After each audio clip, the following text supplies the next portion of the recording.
I've been here. Don't look at me. I was just looking over at you. Oh, you're just looking. 'Cause you were moving. You were looking at me? You were moving about. We have 2 o'clock. That's no worries. Did you want to chair today's meeting, or do you want me to do it? All right. Then I'll talk enough. all right. I'm going to call this meeting to order at 2 p.m.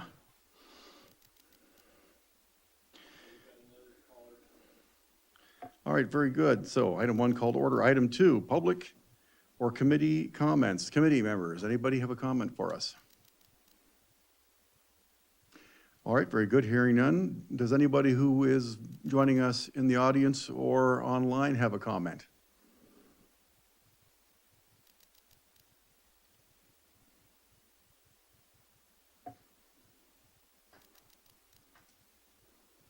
Okay. All right, there are no comments. Then we'll go to item number 3, Indian Wells Valley Groundwater Authority. Director Rotora, sir. Thank you. I'll talk about some financial issues and then some activities that are ongoing. First of all, in the financial area, it turns out the Joint Powers Agreement requires the FY22 budget to be adopted 60 days before the end of the fiscal year, which is October. So therefore, we have to adopt a budget in theory within the next 30 days. So that's going to be really interesting to see if that happens. At the same time, the audit hasn't been reviewed or approved or adopted. It was commissioned a little bit late, so it's going to be a race to see whether or not the audit can get done before we have to adopt the new budget. And with regard to the replenishment fee, I believe we're right now at over $2.7 million that we have contributed, and almost 2.8 actually to the replenishment fee for Table A entitlement, and I'm still trying to figure out where the money's gone. And I'm going to be watching all 3 of those things quite closely, and I'll report back as soon as there's some activity. With regard to the actual activities that are going on, the water year ends on September 30th, which is just like tomorrow or something like that. So therefore, the water year 21 annual report should be starting to be looked at, studied, reviewed. And this year, unlike past years, we're actually going to have the document reviewed by the PAC and the TAC and the board, and I'm going to be watching that very closely, and I will be getting back to you with any information that comes out of that. One of the activities that's ongoing is a transfer of the basin model to the GA custody. I'm not sure if it's full custody or partial custody or what, but that could be very important when it comes to pursuing the adjudication in terms of understanding what's really going on. The Shallow Well Impact Program development is in process. The PAC and the TAC did not get an opportunity to review it, but individuals of both of those groups have reviewed it and have provided input to Stetson, and I'm expecting very shortly there to be a draft report out for the public to be looking at. And there are 2 recycled water efforts ongoing. One is the work assignment development for the new recycled water plant, and the other one is a facility overview. That's a Stetson effort. The work assignment issue is a joint GA and water district effort. And also at our last board meeting, we talked about offering up the potential for putting the replenishment fee to cover 10 years rather than 5 years. That was a water district initiative. At this point in time, as a result of some other things, I'm not really sure whether or not I'm supposed to be putting that forward at the GA or not, but we'll discuss that at our board meeting before I have to go to the next GA board meeting. The PAC met on the 23rd of September, and they had some good discussions, although they haven't quite gotten to the meat of any of the real issues yet. But I think we're actually getting there, and I have hopes that they will be doing some useful work in the very near future. The TAC, on the other hand, has not had any meetings. My understanding is they are trying to recruit new TAC members, and that's been an ongoing effort. And I'll be keeping you apprised of the TAC meetings if there are going to be any.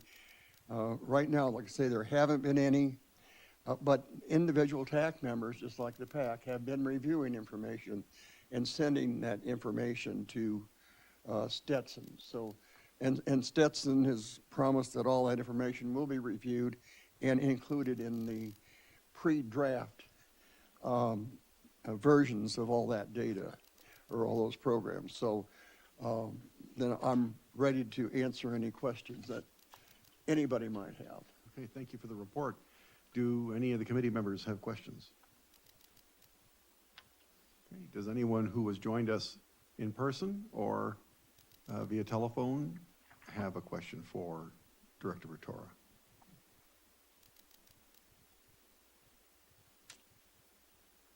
Did Chris go to sleep? No, he's No, monitoring. Oh, yeah, oh. No, He's okay, there. I saw that. Apparently not. All right, very good. Then we'll call item 3 good, and we'll move on to item 4, brackish water study. Don? Sure. Really not much to update on brackish water study. The last group meeting or conference call was on July 15th. We're on hold right now until the sampling of the 2 wells on Neal Ranch are done, NR1D and NR2D. Again, that's supposed to be, the contract was out to BEST to do that. BEST is the same company that's working with us to do work at well 33. So we're hoping when we can coordinate when they're here to do both those tasks for the brackish group and for the water district.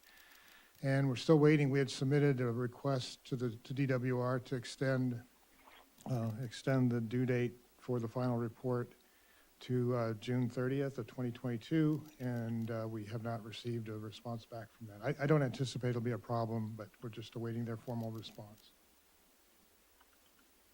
All right, any questions for Don? All right, does anybody who has joined us in person or telephonically have a question for our general manager?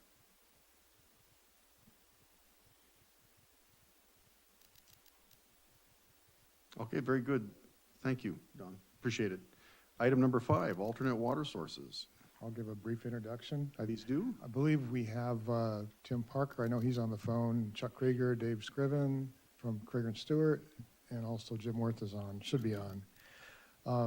At the August 5th special board workshop, board directed the staff to work with Krieger and Stewart and Tim Parker to provide a preliminary report and a recommendation at a future committee meeting on a possible exploration project in the El Paso area. And that direction was also to include a determination if this is considered new water. At our board meeting on the 13th, a draft report was available. It was distributed to all the board members to give you plenty of time to review it before this committee meeting. I will bring your attention to the fact that the copy you have in front of you, the one thing that's changed is there's an updated map. That map is essentially the same as the other one, just had a few markers on it to orient you, highways, things like that. It made it a little easier for you to understand where you're at. So with that, turn it over to, I guess Tim primarily put the document together. So Tim, if you're on, you want to give a little brief introduction? Sure. And yes, I'm on. And hello, everybody. And I guess the introduction would be, so I've updated the map, as Don said, to include the highways and faults, since the highway will help you with a little orientation and the faults will help with, I guess, better understanding why all those water levels are stacked up so closely together in the northeast corner of the map.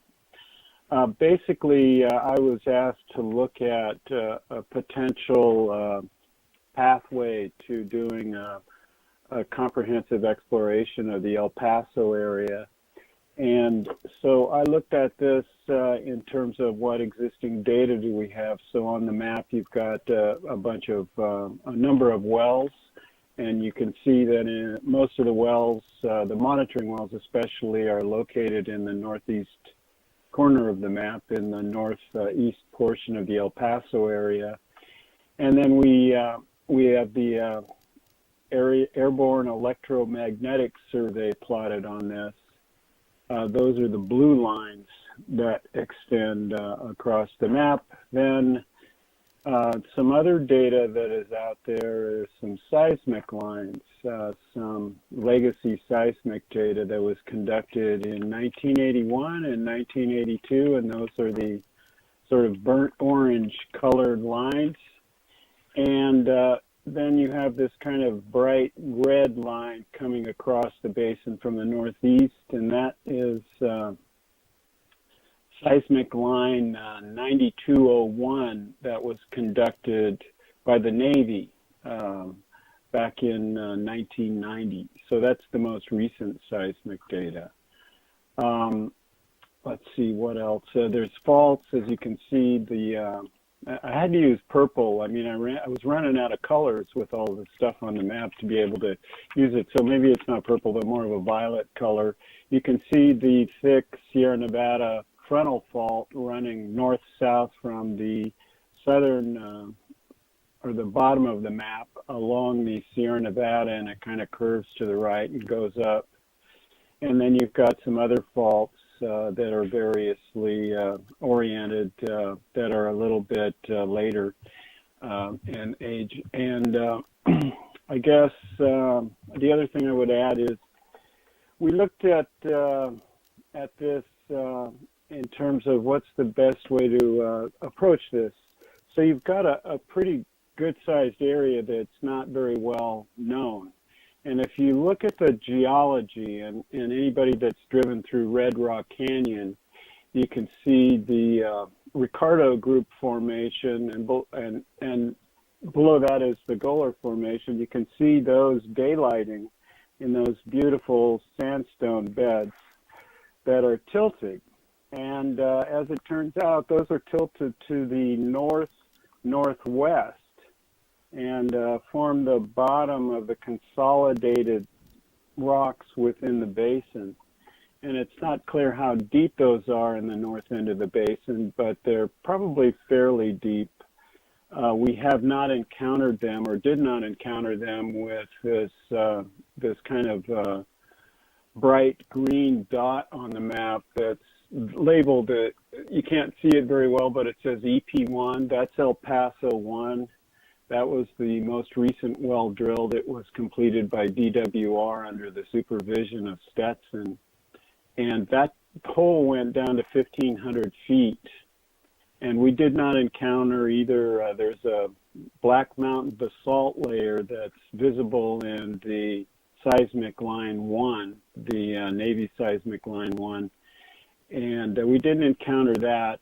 And below that would be the consolidated sediment. So we know it's at least 1,500, 2,000 feet to the consolidated sediments.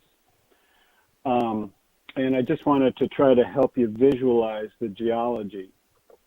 So we know above that, to those consolidated sediments, there are unconsolidated alluvial and lake bed sediments that hold water, and we're just not sure how producible they are. And then the other thing I want to point out is in the AEM surveys, they measure the resistivity of the subsurface materials. And lower resistivity materials are clays and silts, and higher resistivity materials are sands and gravels. And these green areas that are drawn on the map, we see higher resistivity materials. And you'll note that they're kind of coming off these drainages, these canyons that come off the Sierra Nevada, which makes sense. So alluvial fan type deposits coming off the canyons. And so that's good. And I'm pointing those out for a reason in terms of exploration. One other comment I wanted to make before I kind of dive into what a proposed approach could be was, you can kind of go at this a few different ways. You can go out and you can drill a well and start pumping on it, but that doesn't really tell you much about the overall availability of water in a large area. It tells you a little bit about something within 1,000 or 2,000 feet, and you really you have to wait years to learn more. So that's why there are these other surface geophysical methods that can help to give you the geometry of the saturated materials and help you answer the questions that you would have in terms of, well, how much water is there actually available there? How long can you pump? What's going to happen when you pump? And those sorts of things. So that's, I wanted to just preface it with that. And I hope you have all had a chance to look at this. It's a pretty brief narrative, and hopefully I've helped explain kind of the thinking behind having all these different data sets on the map. I think I'll stop there and ask if there are questions. I'll just add real quick, we had a call last week, and one of the intentions we had was to put together some estimated costs for some of these tasks. We'll do that, but it's obviously not on this draft that you have, but I think going forward, just to give the board a sense of what the costs are going to be associated with a program like this, and so you can decide ultimately how far you want to go with it, but that's the intent.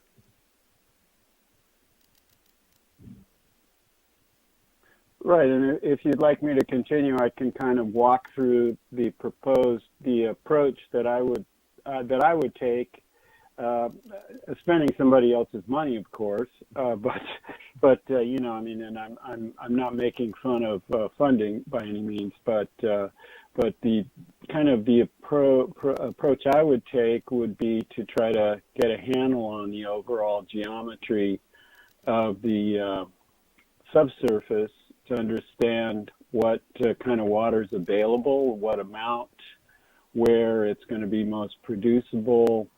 And then also there are these questions about, you know, as you drive from the Garlock Fault, and the Garlock Fault borders the DWR Basin on the south, as you drive up the hill through Red Rock Canyon, admiring the sandstones, you reach a high point and then you start going downhill again, and some people have identified that as a groundwater divide potentially. And so that's definitely a general kind of an assumption you would make, because you typically think groundwater mimics the land surface. It may or may not be completely true there, because you've got these more consolidated materials that are tipping to the north, and that could be inducing some of the flow to the north. So that's one of the questions we kind of need to answer. The other thing is, there's two things that are kind of need to be done in this area. For one, under SGMA, you're supposed to identify data gaps and then fill those data gaps. And like the question I just asked about whether there's a groundwater divide there, we don't have any monitoring wells there. So there needs to be some more monitoring wells under the SGMA program. And for example, you could put one sort of just north of where that southwest, northeast 5 letters are on top of the AEM line. I think that's near the divide. It might be further north than that, but you want to put something near the high, the topographic high, and then something south of that, fairly far south, just to get the general gradient in that area, whether it's running north or south. And so those are a couple of things that could be done. As we were, Chuck and Dave and I were talking, the other thing that I would do is try to get look into the seismic lines, and there's some costs associated with that, and they're not small. But I'm hoping that Dave and Chuck will be able to provide some costs on the well. The cost for these seismic stuff is, because it's already been collected, is much less than putting in a well, and so that's a consideration. And one thing I neglected to say was the non-dashed kind of burnt orange lines were just what I would suggest looking at. Now I'd cut off because of the way GIS works. I wasn't able to keep the dash in all the areas that I wouldn't use, but I don't think I'd go too far into the highlands. Hopefully that explains that.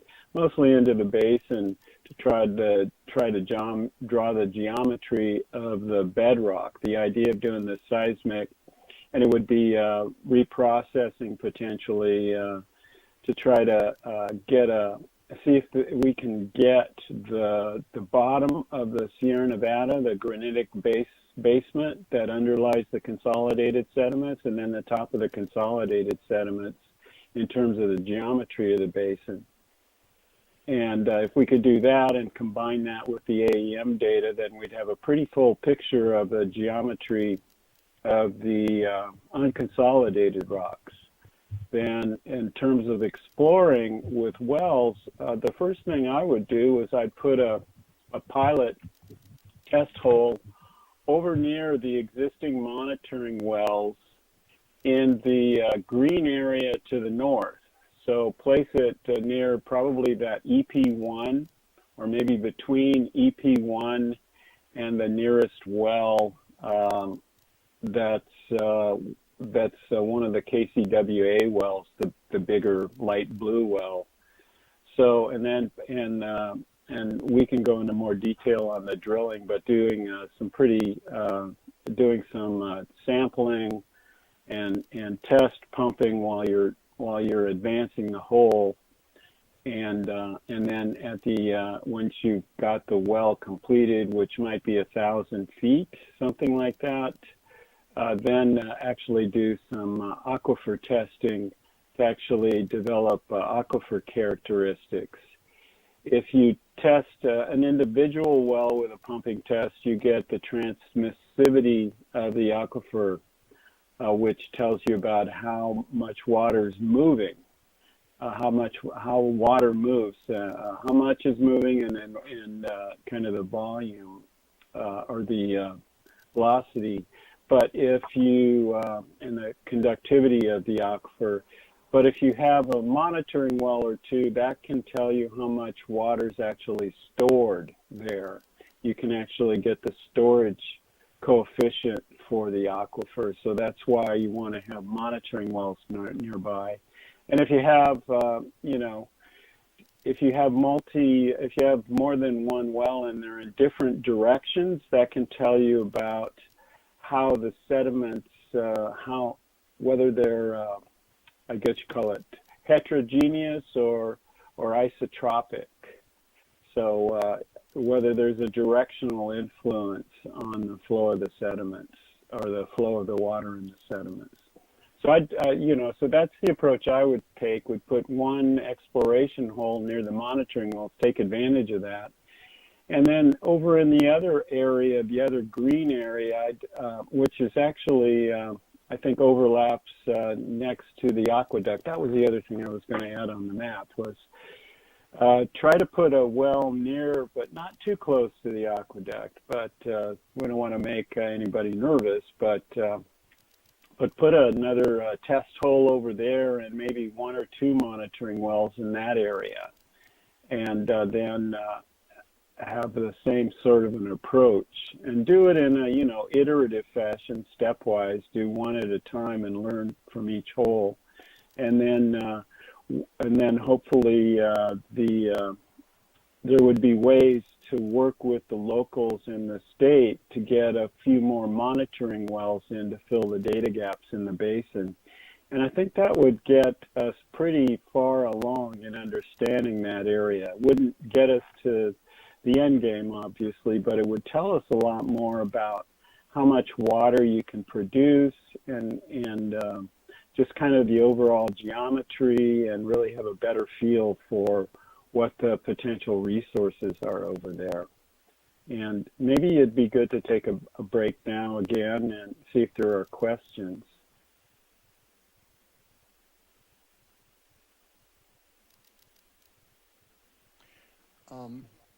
I was curious. I finally found Highway 14, and was looking along there, and it seems to me there's at least 2 or maybe 3 wells right within 50 yards of Highway 14, and I don't see that it's in sort of in the middle of the paper here, and I don't see any wells there. It looks like there are outcroppings of buildings or something, some development there, but there's no well providing water to them. I was wondering, do we really have all the wells that are there? I mean, they could be private wells as opposed to government monitoring wells, but I was thinking that there's wells right along Highway 14. Stan, I believe what you're seeing in the orange color or peach color is private property, I believe. Is private property? I believe so, Well, yeah. there are some inhabited private properties in that area, though, and just- obviously they've got to be getting water from somewhere. I guess they could be hauling it, but I just want to point out that's what that color designates. Yeah, no, you're right. You're right, Stan. I just plotted the KCWA wells because we have access to those. But there are a few more wells in that area, and they're on private property. I mean, if there are wells already there, it seems to me that we ought to take advantage of them. That would, if we can get permission to get on the property and to monitor them, that would be a lot quicker and cheaper than. I'm not against drilling wells. I mean, if that's what we have to do, that's what we have to do. But I think we also need to look at all of the wells that really are there, including the private ones, and just get, try to get permission to go on there and monitor them periodically. Yeah, good point. And one more thing, I was looking at this, and I was wondering, would it be possible to have 2 maps, one with the highways and that kind of thing, and maybe the major faults, and then another one that has everything else on it, so that it's easier to orient. Yeah, no, that's It quite frankly is hard. Now that I've looked at it 4 or 5 times over the last 2 weeks, I've got a better feel for it. But the original one I had didn't even have Highway 14, I don't think, called out. So this new map is a whole lot better. But the light green or light yellow, quite frankly, is hard to see with my eyes anyway. And if we have, sorry about that. Hey, it's not your fault my eyes don't work well. But having an overlay, and it doesn't have to be, where you could remove part of the things and then print it both with and without the overlay. That would be. Yeah, no, I could do one with an aerial photography background too, which might be really helpful to highways, and then you have some landmarks you're familiar with. The existing structures, then depending on the scale, would probably show up. Oh yes, yeah. Existing structures would be great, because I'm sure there's at least 1, maybe 2 wells around some existing structures down there, and there's one well. Can't think of the name right now, that is not being used, but it's definitely there, right, within 50 yards of Highway 14.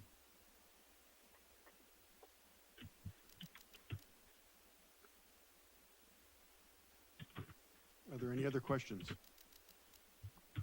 Okay, Jim, carry on. Well, I think that was pretty much it in terms of kind of the approach. Maybe it'd be good to review some of the costs. And I'll start with the seismic stuff. I mean, and we can't even guarantee all these lines would be available, but you have to contact a broker to find out. And we had one of my colleagues who's actually doing some other work for the district with whose name is John Jansen. He did look into this a while back. It was actually a couple of years ago, I think, when we first started looking at this data, and seemed to think they were available. There's an 82 and an 88 vintage. The 88 is going to be more desirable because it's a little newer, but then it would be a negotiation to acquire the data. We'd want to take a look at one of the lines before we did that, so there'd be a bit of an investment to get it, and then it would be looking at reprocessing it. So that looked like something on the order of $100,000 to $150,000 to complete that portion of the work. So that's just rough costs for you for consideration. And maybe I'll turn it if Chuck and Dave can talk a little bit about the costs for some drilling. Are you guys ready to do that? Yeah, sure. This is Dave. Can everyone hear me? Yes. Okay, cool. Good afternoon, everyone. Yeah, Chuck and I took a look at some real rough general costs for monitoring wells and test wells in that area. And we've got some, since we don't actually have a plan for the exact number of monitoring wells and test wells, we just came up with a unit cost for each type. So for each monitoring well, we came up with a rough cost of about $250,000 to $350,000. And that's for a well that's about 2,000 feet deep that has 4 internal piezometers to measure levels at different depths. For a test well, 20-inch test well, 2,000 feet deep, total construction cost with soft costs, $1.2 to $1.5 million each, and that would include zone testing, 7-day pump test, with the water being discharged to a sprinkler field. I think that's 1,000 feet deep for that well, for the test well, Dave, not 2,000. 1,000 feet deep. Okay, great. Thanks, guys. That's helpful.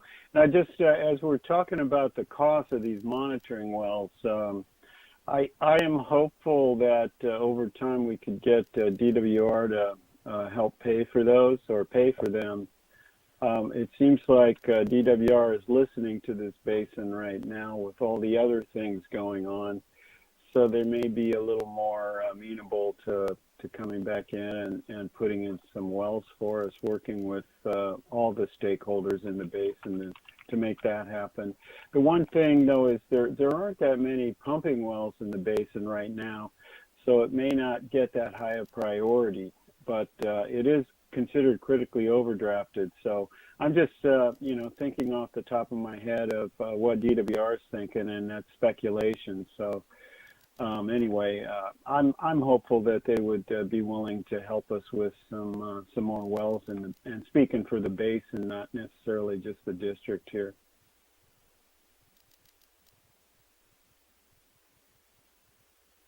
Okay, so what would you like from the committee today with regard to this?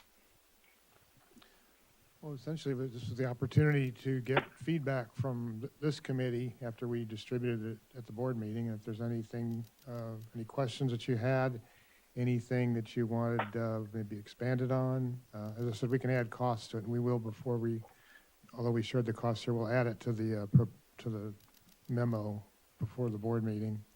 But anything else that you'd like to see? I know Stan had a suggestion about the maps, so. I think the cost is the big thing. Right. And the maps, that would be great. And if we could get any idea of where there might be some private wells that could be used, that would also be nice. May not be able to do it in the time frame we have, but Well, that might be included as part of the project itself. Yeah, I can certainly go back in and add private wells. Okay. And I'll be sure to produce an aerial photo as well, as a separate map with some features on it. But then one with also Mark put some dots on the map where we propose to put these exploratory holes and the monitoring wells. And then in terms of the cost, I would suggest maybe a table, and we can add a column that says look for DWR funding, something like that, and try to put some of the monitoring well costs over there and see, just so that we keep that on the radar, that because I don't really think it would be right for the district to be fulfilling the Sigma requirements.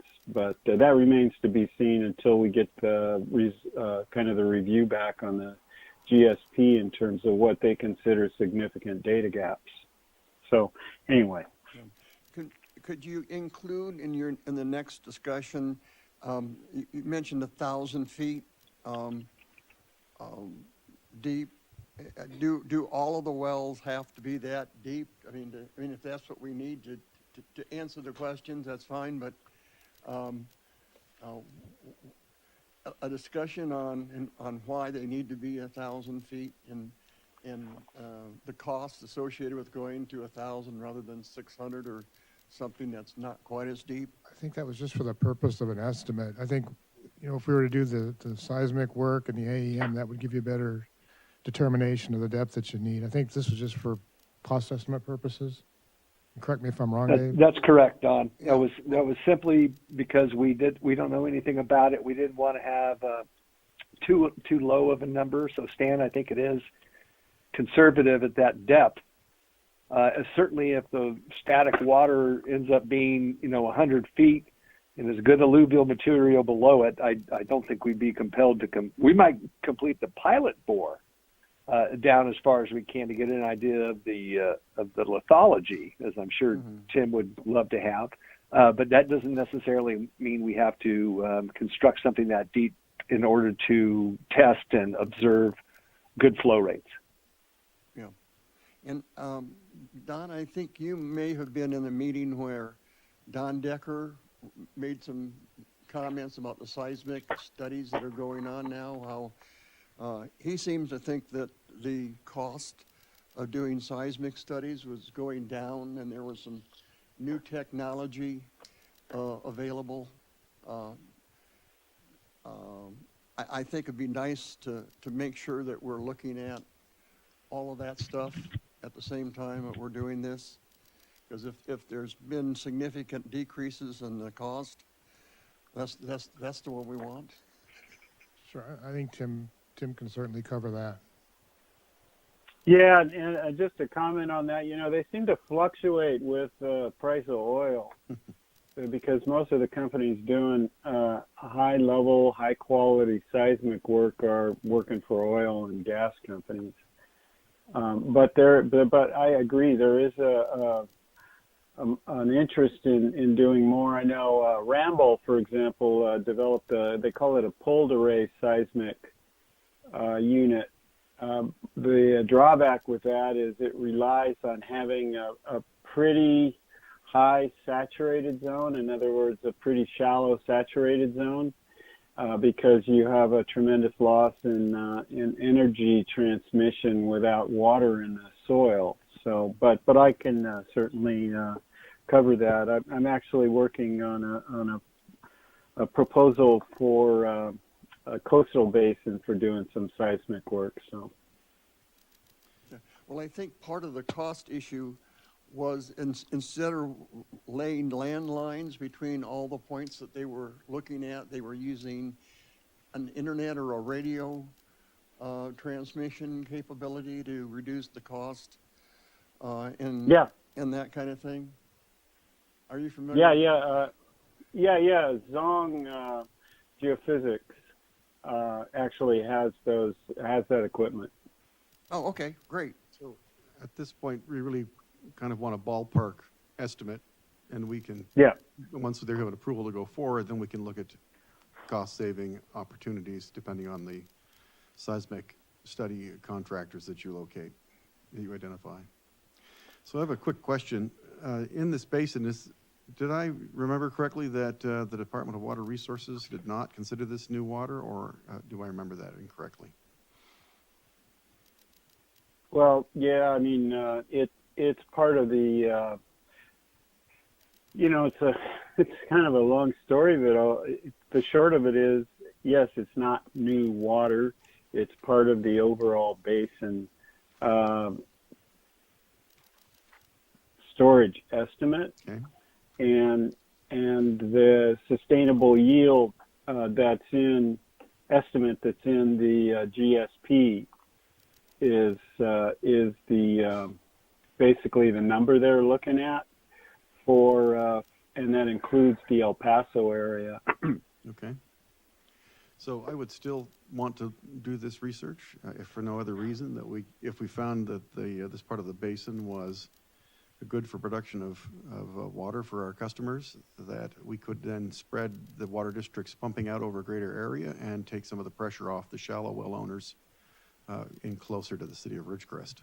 So, Well, if you look at the 2020 annual report, it shows a significant increase in water storage down there. And right now, our model doesn't really assume much, if any at all, recharge in that area. So any increase in water storage has to come from undocumented recharge that we simply haven't counted yet, I believe. And so that's one of the things we need to be looking at. So the recharge from rainfall is actually a pretty typical calculation. It looks at all of the streams and rivers or whatever is emptying into your basin. Then it takes a topographic map and defines how much area is getting rainfall, and then uses calculations about the average annual rainfall to go into that area. And you can add that up and you can estimate pretty closely how much water is actually making it into the basin once you subtract for things like evapotranspiration from the plants. So I don't know where this unknown extra source of water would go. I understand that people are reporting that their water levels are going up. There can be any number of reasons for that other than just extra recharge. But we won't know unless we look, and I think we should go ahead with the study and ask for our cost estimates so we can make a decision to go or not go depending on that. Anybody else have a question? Comments? Does anybody here with us personally or telephonically, via telecommunications, have a comment for us? Next, I'll be talking about Betamax VHS and other technologies. Okay, no comments from the folks who are online. All right, very good. Item number 6, future agenda items. Does anybody have an item they'd like to put in the agenda? No, I think we're going to continue what we've got on here now. Keep our plate full. Okay. I would agree. All right, very good. Then, hearing nothing, I'm going to go to item 7 and declare the meeting adjourned at 2:43 p.m. Thank you. Thanks, Thank you, everybody. guys. Thanks for joining us. Have a great afternoon. You bet. You too. Bye now. Thank you. Thank you, Tim.